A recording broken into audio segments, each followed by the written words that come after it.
Hello and welcome to Dialogue. I'm Zhou in Beijing.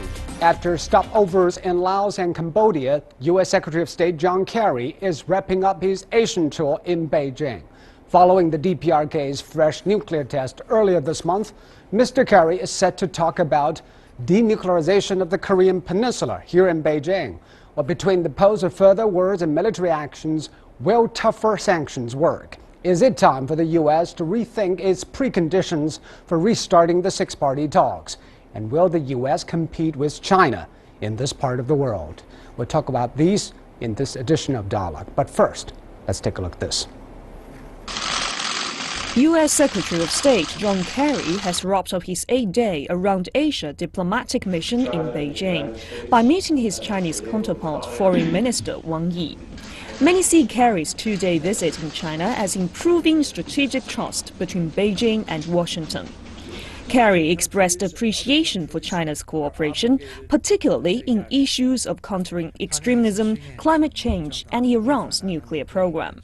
However, their priority was about DPRK's nuclear test and the concerns in the South China Sea. Wang Yi stressed China's stance over the nuclear issue in the Korean Peninsula.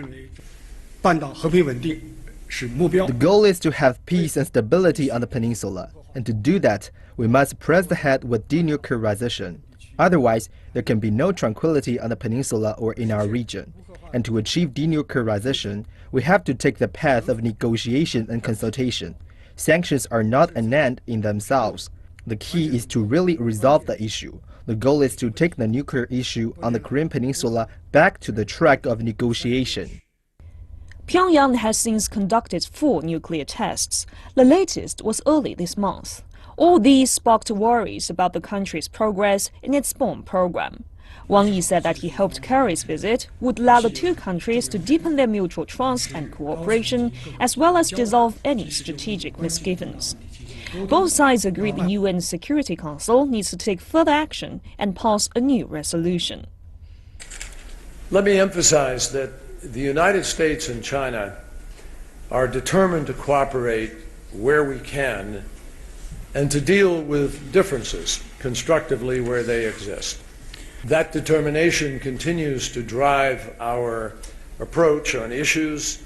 Wang Yi also mentioned the South China Sea issue, saying China has the rights to protect its territorial sovereignty, and that Beijing and Washington should manage the issue in a constructive way. And join me here in the studio to talk about this is, of course, Aina Changan, our author and columnist, and also Mr. Jia Qingguo, Dean of the School of International Studies at Peking University. Let me start with you, Mr. Jia. Well, this visit by U.S. Secretary of State John Kerry, many say, is to try to talk with China about how we can deal with North Korea and pressure China to have tougher sanctions on North Korea. Do you think China will get the message, and what China will do? Well, I think China agrees that the international society should work together to put greater pressures on North Korea in the wake of its 4th nuclear or hydrogen bomb test. However, the two sides may not agree on what items, how to implement the sanctions. So they need to talk to each other. And the sanctions, according to some UN diplomats we heard, is actually to cut off energy supply to North Korea and also a mineral purchase from North Korea. That will be very painful. That's not something China's ready for, is it? No, and quite frankly, with the amount of energy, I mean, all but 90% of all the energy that's consumed there is brought across the Chinese border. If you were to do that right now, it would cause a humanitarian crisis. It's not really feasible. I think what you're really looking at here is a preparation for the ASEAN meeting. And I think Kerry is setting it up, and I think you can expect some very strong words from Obama to try to paint China into a corner on these two issues, both South China Seas and also the Korean issue. But actually, U.S., South Korea, and Japan have consolidated their positions on how to put the sanctions on the table. It's just that they need China to go ahead with this. Well, it's not that simple. I mean, the issue with North Korea is about regime change. I mean, if you destabilize it and it falls apart, what happens thereafter? I mean, from the world view, and not just from China's view, there's a lot of concern about creating chaos and what comes in after you've done that. So I think from the Chinese perspective, it's on it's on your border, and the question is, how do you create a situation where you get change, yet in some way that's not going to completely destabilize the country and result in maybe millions of refugees pouring across borders. But what the North Koreans have been doing also harm China's interests. China have its own version of any kind of sanctions. What is on the minds of the decision makers here to change the behaviors of North Korea? Well, sanctions we must, because North Korea's efforts damages and harms China's great interests. Its test itself, which is so close to Chinese border, poses a threat to the lives of the people living across the border in China. And also, this may further undermine the nuclear, non-nuclear proliferation regime, which probably would create more security risks for China.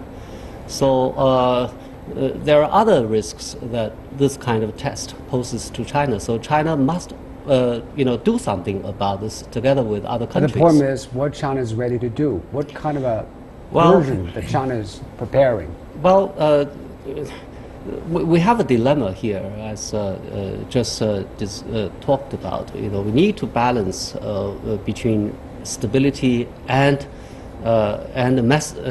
stating a message. Here, we need probably to tighten the sanctions against the luxury export or import of luxury items to North Korea.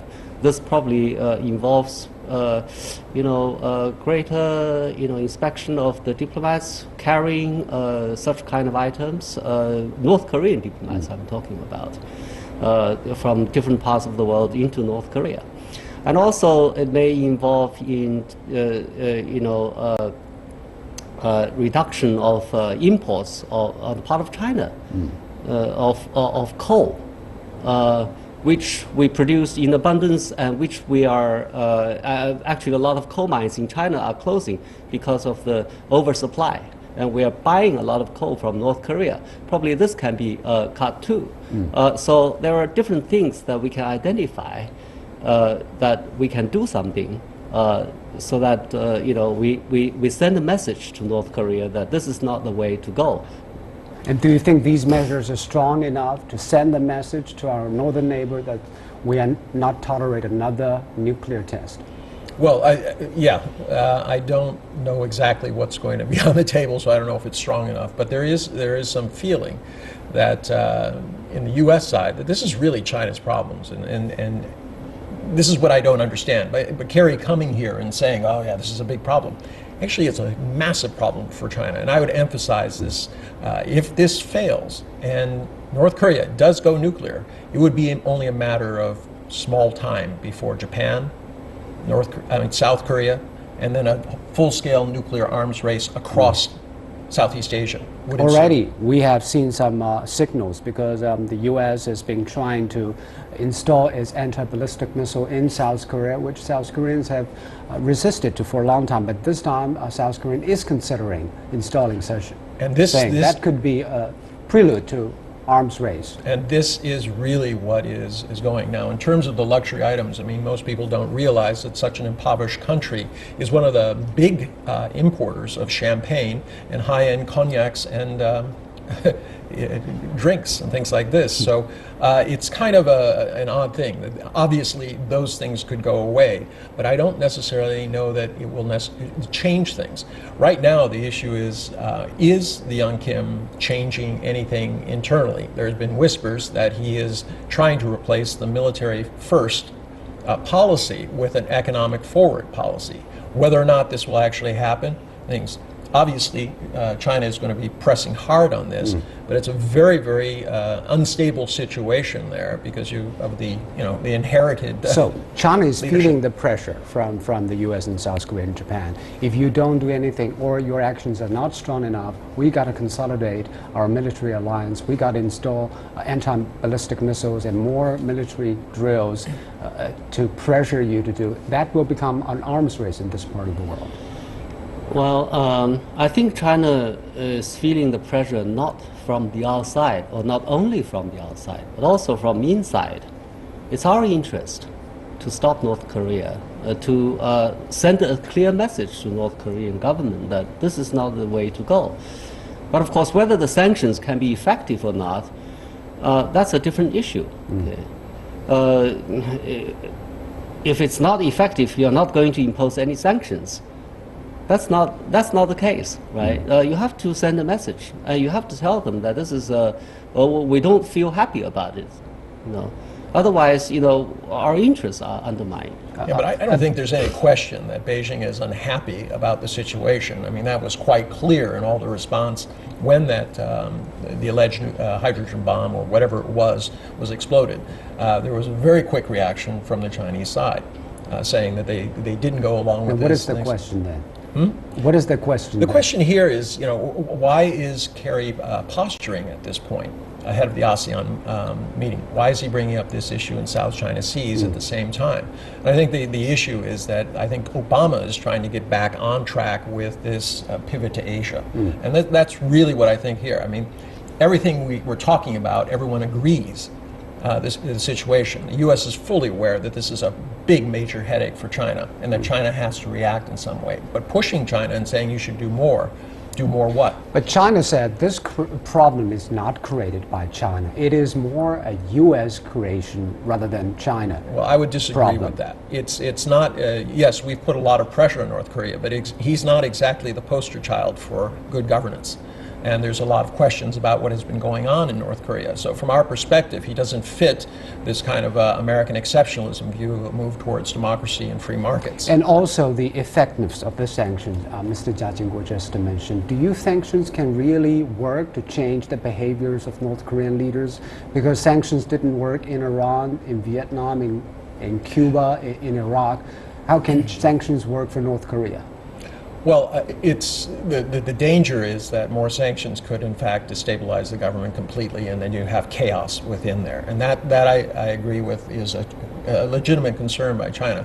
It's not a big concern in the U.S. We'd like to put more pressure on China to solve this issue, and that's really what they're saying. And China's stance is that to have this issue resolved, we have to have the six-party talks, which the U.S. have to forsake its preconditions and come to the negotiating table. Is it that China has been insisting on? Well, I don't think it's China's position to resume six-party talks without conditions. I think China wants the U.S. to drop some conditions, but then ask the North Korea to accept some conditions. We cannot start from the scratch again. I mean, the negotiations. But North Korea has been saying, let's start with without conditions.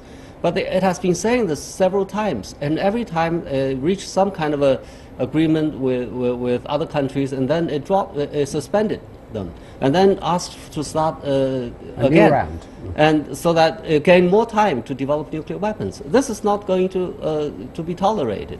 Yeah. And also, because there's only 1 year left for the Obama administration, it seems unrealistic to expect Obama government to be serious about having a talk with North Korea. I disagree on that. I think Obama is looking for legacy moments. He found it already. He has has Iran legacy Cuba on his hand. But there's been a lot of negative stuff that's also gone along with it. He has not been able to solve Afghanistan, Iraq, Syria, other things. I think he's looking for a fresh field. If he could do something on North Korea, this would be a feather in his cap. It would reaffirm why they gave him the Nobel Peace Prize. I think he's looking for this. Whether he can do it, I doubt it. I don't think Kerry coming here was a constructive engagement lesson. Instead of sitting behind closed, coming and saying, look, I'm just coming for a chat, and having these discussions behind closed doors, it's been very much in the public eye. a lot of pronouncements. This is not how you get things done in a diplomatic, statesman-like manner, right? Putting public pressure on China is not going to make China move, because the realities don't change just because you put public pressure on. And also, we'll be talking about the two stopovers that Kerry made before he coming to Beijing, that is in Laos and Cambodia, and that also happens before U.S. and ASEAN have a summit in California. You're not watching Dialogue. Don't go away. We'll be right back.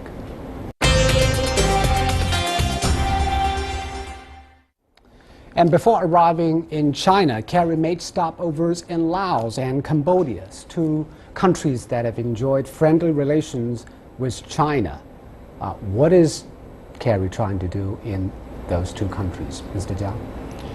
I think he's trying to rally those countries together. Against China?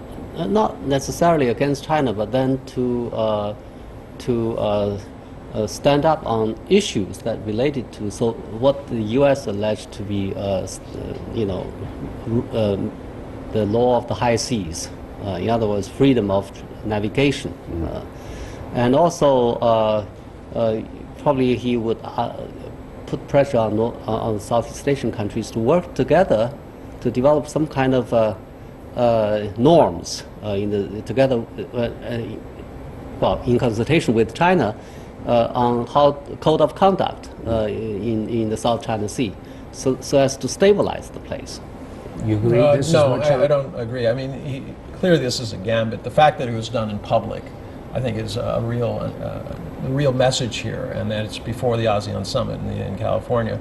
It's political theater. He's out there. He knew pretty well that neither Laos or Cambodia... Laos is now the chair of ASEAN. Laos is the chair, but he was rejected by Cambodia, who said, look, this is really, in essence, he said, this isn't your business. This is something that each country has to resolve among itself. So it's not clear why he went there and do this, other than he's setting the stage for Obama to say some pretty harsh things about China, is my guess. That's why else would you do this? You're pushing China on the nuclear issue. You're pushing them on the South China Seas issues. So I mean, I disagree. This was anti-China in the sense that it's not just a code of conduct. They're trying to get a bloc of ASEAN nations to uniformly condemn actions in the South China Sea. The problem is, will U.S. achieve that goal? Of course, we know Mr. Obama will host a summit in California, where he hosted President Xi years ago to ASEAN country leaders. What is Obama trying to do by having a summit with ASEAN leaders? Is it trying to play a regional rivalry with China? A lot of countries in ASEAN have been appealing to the U.S. for help, for devoting more attention to this place, for various kinds of reasons. Is it more about economy? Is it more about security for those ASEAN countries? Well, different countries have different things in mind, but some countries have South China Sea disputes in mind. That's why they push the Obama administration to give them more help. All these things taken into consideration, and also the U.S. also believe that the East Asia has become a very important place, not only in security terms but also in economic terms. So it has to devote more attention to this place. That explains why they came out with this pivot policy or the rebalancing policy. But anyway, this is a chance for Obama and ASEAN leaders to meet and then talk about these issues. Hopefully, they will be able to come to some kind of a consensus as to what kind of norms they have in mind, and then we can talk about it. Do you think Obama will make another legacy by talking to those ASEAN countries, that the U.S. will play a bigger role in this as an upgrade of his pivot policy in Asia? Yeah, and I agree. I mean, what's really at stake here is trade and security, which is the U.S. position, versus trade and development, which is the China position. If you look at the AIIB, the Silk Road, all of these things, China is offering an alternative. And this is seen as threatening, both ideologically in the sense from the U.S. perspective, they talk about standards of labor, ecology, its intellectual property, all of these things. But from the other part of it, I mean, many countries are running thin on their patience for American exceptionalism, this idea that you can only follow one course and that this is the end of history, as Francis Fukuyama put it. But it seems is in those countries' interest to have two big powers competing for their attention, for their interest, for their help. Yes, this is a game of balancing. I mean, this is three kingdoms type stuff. You know, the two large powers, and what do? You don't side with either one. You go in the middle and try to extract as much benefit as possible. You see this with Vietnam and also with the Philippines. Both sides were trying to claim security issues, but they're reaping economic benefits. But geographically, ASEAN countries are closer to China, and economically, they are more integrated with the Chinese economy. The trade and investment is a big part from China. So, the ASEAN countries, when they are considering playing both sides, do they have realistic plans? I think they disagree with each other.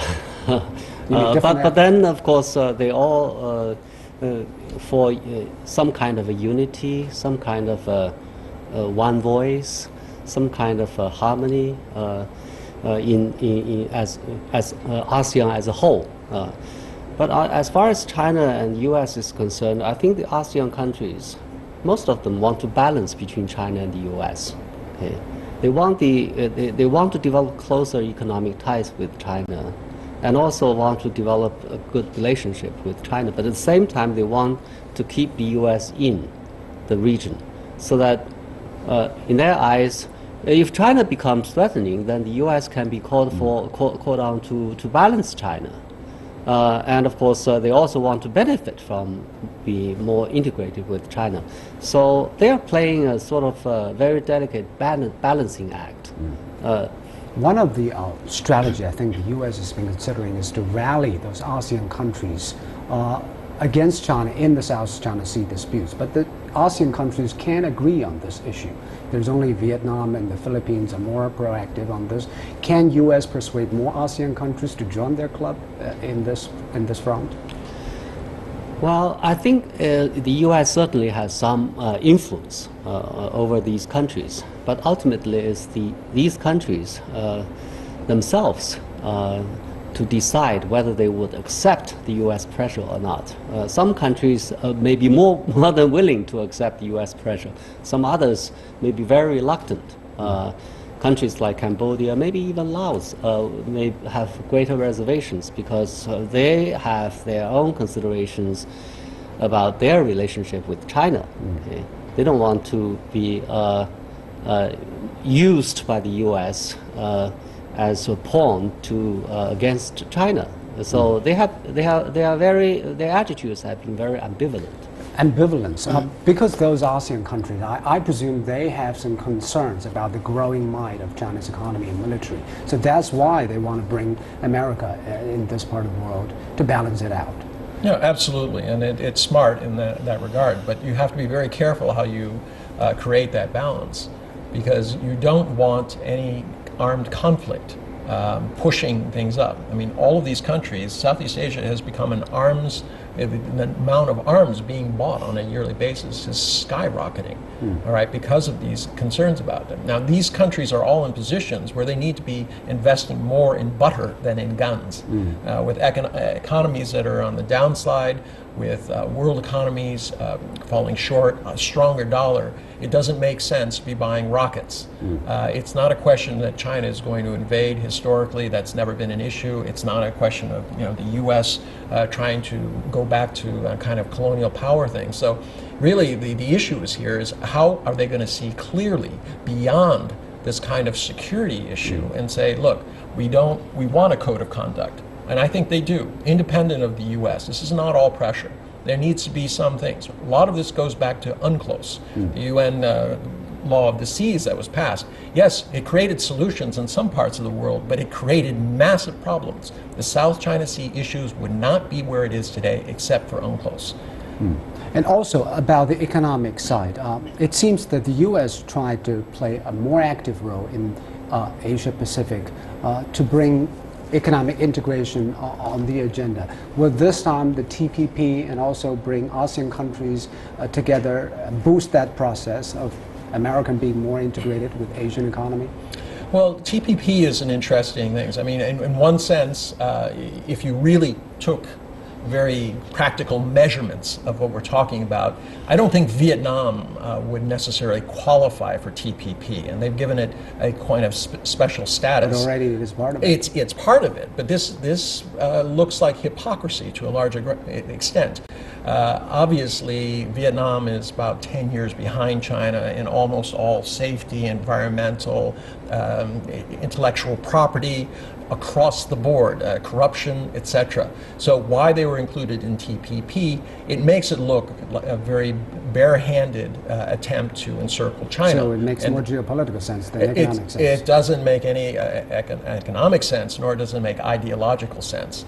All right, and this is one of the problems that the U.S. has to come to terms with. How far are they willing to go? And the further they stretch, the more it looks like just naked politics and competition as opposed to ideology. So what about China's economic cooperation with ASEAN countries? Will it be more to China's interest if America promotes its TPP agenda? And will that work? What does it mean for China? Well, China welcomes the TPP. It's a freer version of the trade regime, and China stands China is not part of it. for free trade trading system. China is not part of it, in part because China is not ready for it. China needs to further its reforms so that it can be a part of it. And TPP is incomplete without China. Okay? China is a big part of the economy, so they need each other. But in the meantime, China probably would push for RCEP and also push for greater and freer economic integration with its neighbors, especially ASEAN countries and also Japan and South Korea. So will these two versions become competitive to win more economic influence and leverage in Asia? No, they are at a different level of different standards. I think which one is more in line with reality? RCEP is more in line with the current conditions of many countries, but TPP probably is somewhat ahead of them, maybe by 5 to 10 years or even longer. Well, I think the way we should look at it is in terms of the holdback. If you're looking at TPP, you have about a 5% holdback, areas which you can kind of fudge around and you don't necessarily have to get compliant with everything. Whereas if you're looking at RCEP, I think it's a little higher, maybe 10 to 15%, depending on how you're looking at the industries and things like that. So I would agree. Much more practical in terms of today's, but only if they enforce it. Yeah. Well, there are going to be a lot of more complicated talks on China and U.S. economic and strategic competition and cooperation. And that's it for this edition of Dialogue. Thank you for joining us. Thank you, Mr. Tong, and thank you, Mr. Deng.